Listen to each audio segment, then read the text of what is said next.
Even do this shit. Look at my hair. So damn wavy. Need to get it cut.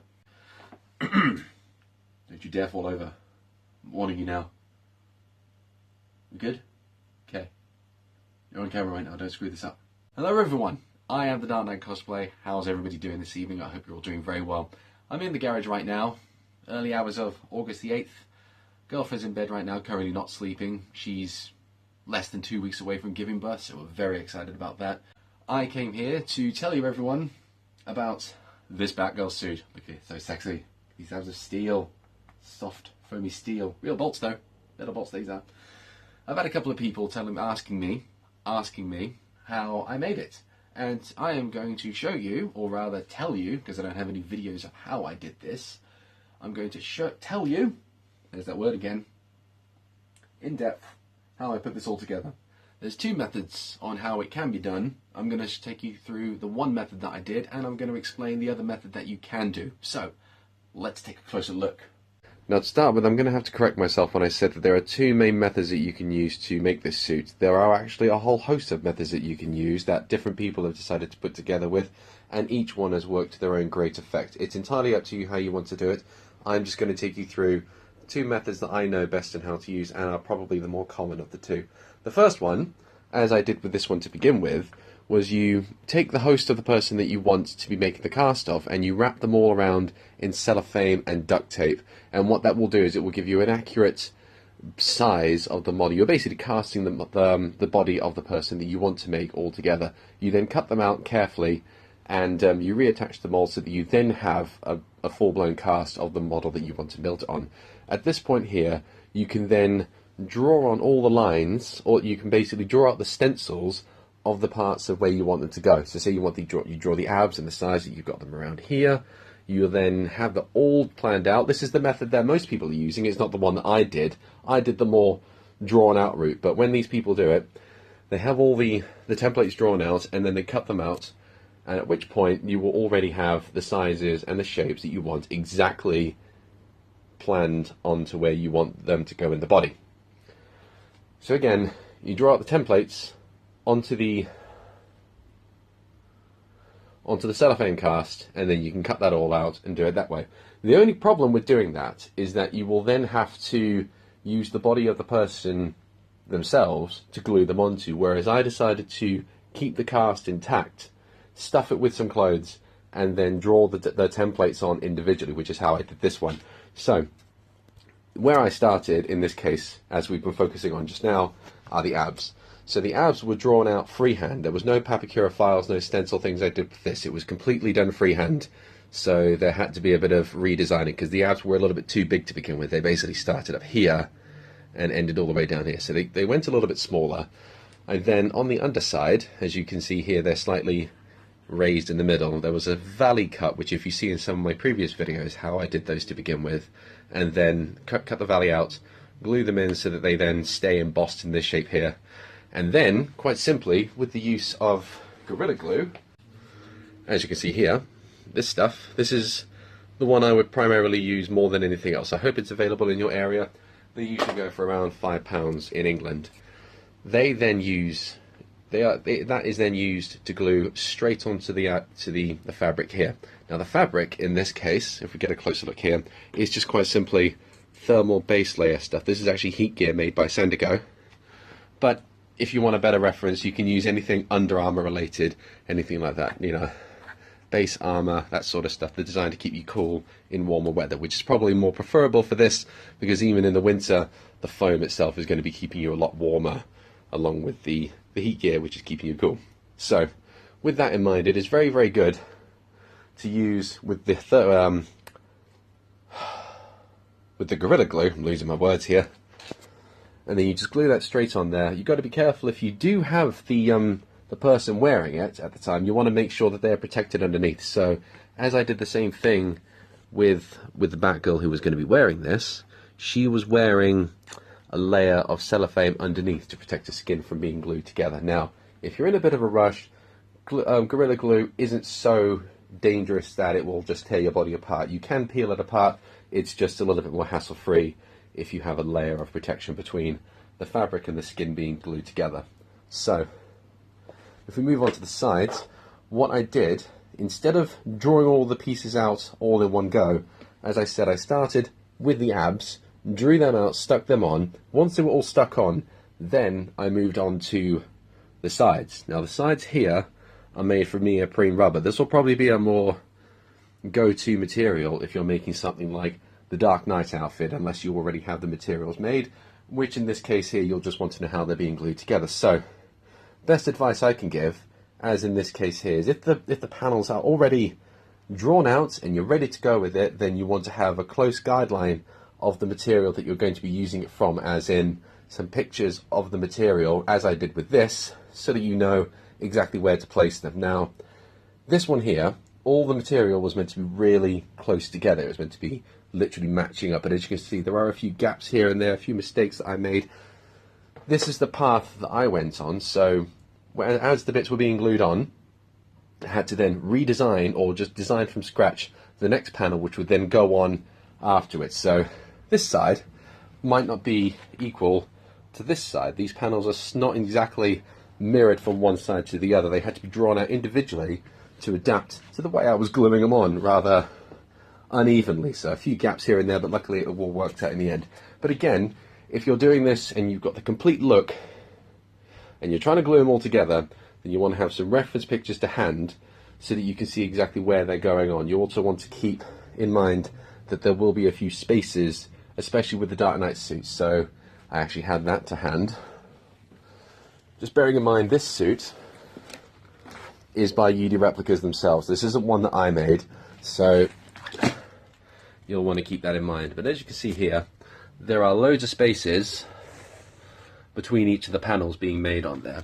Now these are also more sewn in rather than being embossed onto the top like this one here. There's obviously two different designs. You've got leather and you've got EVA foam. So if we take a closer look at this, there is a similar design with the shoulders that I've applied to the shoulders on Batgirl, whereas they are attached with wires effectively, so that the shoulders can be continue to be free moving.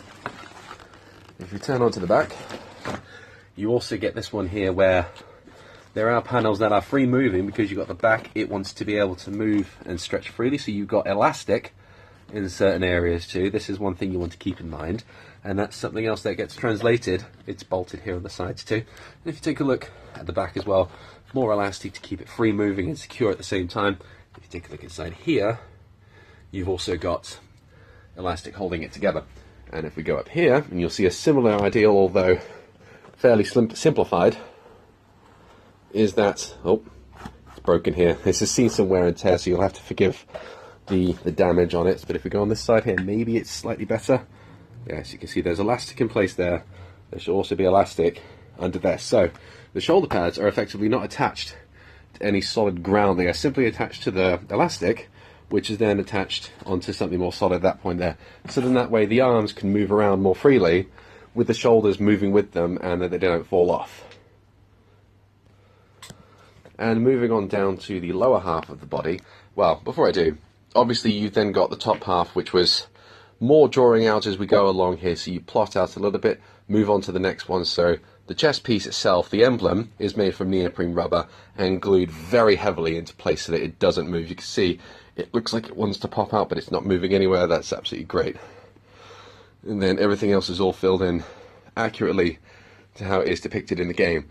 Just bearing in mind, before all of this was glued down, these little Velcro, these buckle straps here, were sewed into place, and that would be allowed to allow the cape to attach via these two buckles, so that it takes some of the weight out of the neck, basically, because it's a very heavy cape being used for this. It's all very heavy fake leather, so it's attached to here to release some of the stress it would put on the neck. So it doesn't help all the way, but when it rests onto the shoulders, then it kind of also helps to relieve some of that weight. But anyway, onto the lower half, there's a little bit more that could have been done with this, but we were running out of time when we made it. So, as I said before, this was glued one step at a time, so that the legs were drawn out panel by panel, and as they were glued on, I would then move on to the next part. Now, when it comes to this particular design, I would probably recommend the other style in which I said beforehand, which is where all the panels are drawn out together at one time when the whole thing is wrapped in cellophane. so that when it is cut out, it then gets glued on a lot more reliably. So for the time being, Batgirl is out of action, but when she does go back into the scene, we will be redesigning the legs altogether to make them fit more comfortably, because right now it's a little bit of a mess. So as I said, cellophane and duct tape the whole legs all round together, draw out the panels as you see them on the legs so that they then match very accurately after that. Then cut the panels out, shape them as you wish, and glue them into place. Now again, this is the same kind of material. It is base layer stretchy thermal material. It's very, very handy and it glues very well. If you're going to be moving on to the Dark Knight kit, as we've got here now, again, this is UD Replicas. I've had it for about 5 years now, I think, since 2013, so yeah, we are going on to 5 years. It's a long time. These panels are 100% leather, and they are also sewn into place. If you haven't got leather and they are more of a neoprene fashion, that's okay. If we move on to, I think, one of the sides, which one is it? One of these, this one, I think, no, this panel. This one has slowly worn away over the years, so it's not glued, it's not sewn down anymore. It is in fact glued into place with the same Gorilla Glue, and it seems to be holding together pretty nicely, in fact. If we look onto the back, again, if this looks worn out and tatty, it's not because of the company's fault, it's because I have seriously drawn this out through the races over the years. Like, it has had some serious wear out of it, and the good thing is it's got many more years of use out of it. I just know it has, but it also requires a lot more maintenance. So this panel is fallen through, but because it's on the back, it's covered by the cape, so it's not such a big deal. But this, as you can see here, will want to get glued down with the same Gorilla Glue as well. Now, this fabric is more of a nylon mesh than anything else, but it is still very figure hugging at the same rate. So you also notice there is plenty of space between these two. It does allow for more freedom of movement. Now, in the movie, fair enough, the panels are slightly more closer together. You need to, what's the best thing to say?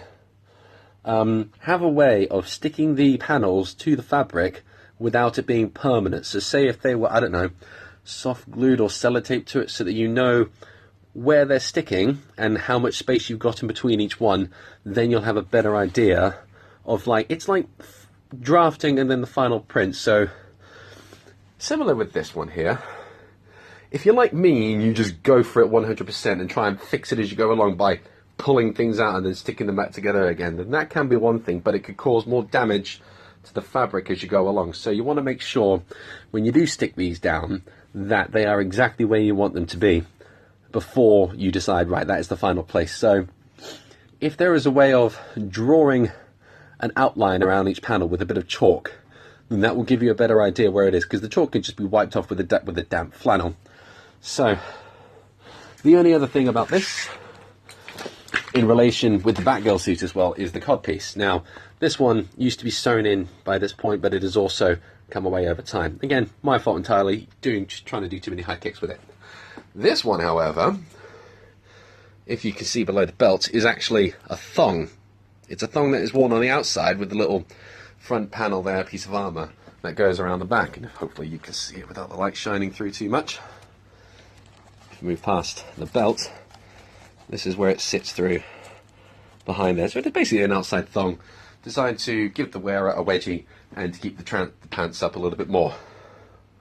And one final note with the gauntlets, this was a lot of work. It's going to be more work than I can explain in just a few short minutes, but it is basically a mixture of taking a close look at all the source materials and trying to go from there with it, using a combination of cardboard on the outside here, craft foam all the way where you can see 1mm craft foam going along there, and lots of warbler. Now, again, there was no Papakura design to go with this. It was simply just using what I had to try and copy what I could see and to go from there. And if you take a look on these embossed bits here, this is warbler wrapped over thin strains of craft foam just to give the indentation shape there a little bit more. It's made up of 2 layers, so you've got the outer gold layer which sits on the inner layer with all of the ribbing going across here.